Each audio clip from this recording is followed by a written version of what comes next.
NBA Weekly Roundup, Tom Haberstroh, whose stock is always rising, although that cannot be said about all the teams in the NBA. And we begin with a bit of a stock report with a couple teams that are playing each other on Monday. You got Philly and you got OKC. I'll start with Philly, Tom. This is a team that has lost 4 straight to the Magic, Heat, Pacers, Rockets. Are there genuine warning signs going on with the 76ers right now?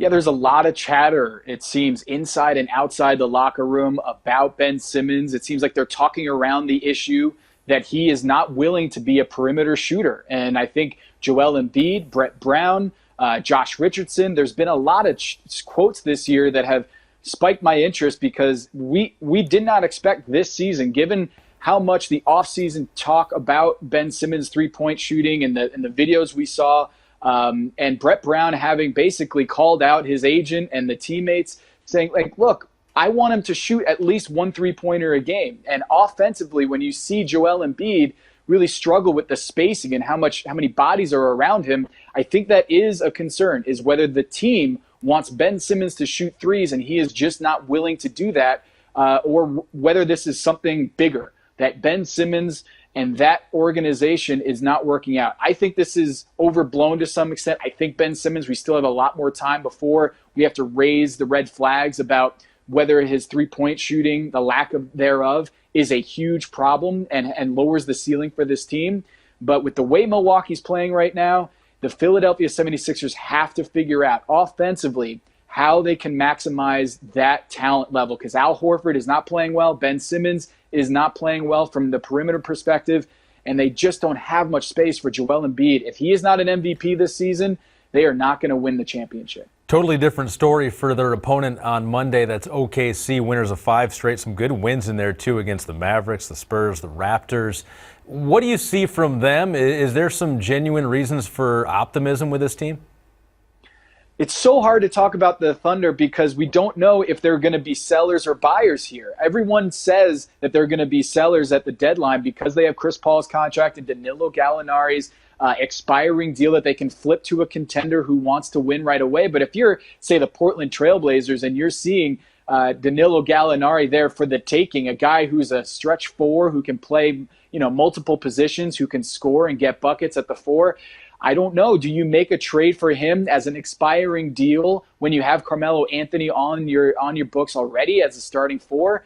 There's so much that can go and change the picture for OKC. If I knew that they were going to continue this trajectory and try to win as many games as possible, or are they going to go and try to sell off these assets like Chris Paul, like Dennis Schroeder, like Danilo Gallinari, Steven Adams, veterans on a team that, for me, is stockpiling assets for the long haul and building around Shai Gilgeous-Alexander, who is a future all-star in this league. He's been playing fantastic. But for me, OKC, I do not think that they're going to try to make the playoffs this year. I think they're going to load up for their assets to build around their point guard of the future, which is not Chris Paul. It's Gilgeous-Alexander. I do have some more time here. We're about a month away from the trade deadline, so they can evaluate here for the next 4 or 5 weeks or so. Speaking of the trade deadline, there is already some chatter out there from your buddy, a basketball writer, been following the sport for a long time, Mark Stein, and it has to do with Kyle Kuzma. He sent out a tweet saying that Sacramento, among the teams that has tried to engage the Lakers in Kyle Kuzma talks, the Kings know they would have to include sharpshooter and soon-to-be restricted free agent Bogdan Bogdanovic for starters in a Kuzma deal. So what do you think of that potential trade out there, Tom? I don't like the fit for the Sacramento Kings. I get it. Kyle Kuzma is a big name. I get it. He might not be a good fit there in LA next to Anthony Davis and LeBron James, and he might be able to blossom somewhere else. But I think he is just a scorer, and that's it. I don't see the reason why you would trade Bogdanovic, who's, I think, a better player right now and a better fit for the organization long term. The Sacramento Kings should not be giving up multiple pieces in order to get Kyle Kuzma, who, in my opinion, is just a gunner. I think he's a good scorer, not a great one. He's not as good of a three-point shooter as Bogey is out there. And I think when you look at the Sacramento Kings, they already have Harrison Barnes and Marvin Bagley, who are good scorers out there. I don't think they need another one in Kyle Kuzma, who right now has the same assist rate, assists per 100 possessions, as Rashawn Holmes, their dunking center. So if you bring in Kyle Kuzma into the mix, I just think he's going to be looking for his own bucket. And on a young team, I don't think they need those guys. I think they need players who can defend at a high level, and Kyle Kuzma is not that. So I don't like this trade fit for the Sacramento Kings, and I don't think the Los Angeles Lakers are in a position of leverage here because Kyle Kuzma isn't going to help them win a championship this year, in my opinion. And I think that's a problem for the Lakers. So what percent chance would you give Kyle Kuzma being on another team, a team maybe not the Kings, but another team in a month here or so? Yeah, for a rebuilding organization like the Atlanta Hawks, that makes some sense where they're going to try to send him somewhere where he's going to be able to get all those shots and star next to Trae Young. They have cap space this summer, so when he is up for his restricted free agency, they can throw the bag at Kyle Kuzma. But again, I just don't like his game. He is not an all-star player from the reputation that he has. It seems like Kyle Kuzma's name and maybe his Instagram following, I think has his perception is that he is an all-star in the making. Me, I'm a little bit more down on his stock, and I don't think the Kings should be giving up multiple assets. But if you're going to swing a deal for Kyle Kuzma, it has to be for one long-term asset, in my opinion. I don't think the Lakers should be getting multiple long-term assets or multiple things of value for Kyle Kuzma. I just don't see it as a team player right now. If you do get Kuzma, though, you do get his Instagram followers, and that is potentially good for marketing, so you can't discount that totally, Tom. But staying in L.A., the Clippers, not all rosy for them as well because they had a rough weekend. Montrezl Harrell even saying that we're not a very good team right now. Do you buy that there are some fundamental issues, at least presently, with the L.A. Clippers? Yeah, it's odd. I thought they would be a better defensive team, but they're one of the worst defensive teams over the last month. And I think you can trace it back to this, is that they have two star players, superstars, who really aren't playing with each other very much. The Kawhi Leonard and Paul George partnership has not been in the fold for very much this season, and it's reflective in their record. When they play together, this is a juggernaut. 14-4 this season.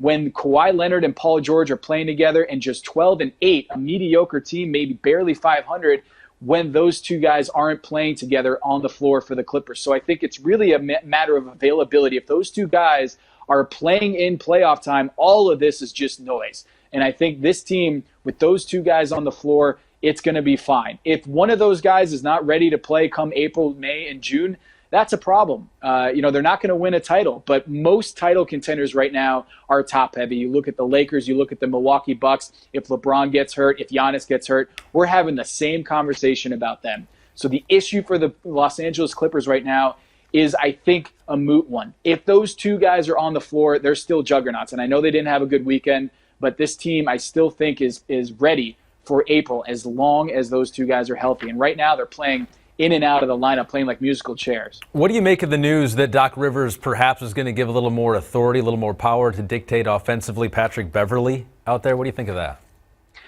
Doc Rivers has done this in the past with DeAndre Jordan, saying that he's a defensive player of the year candidate and trying to pump up his players.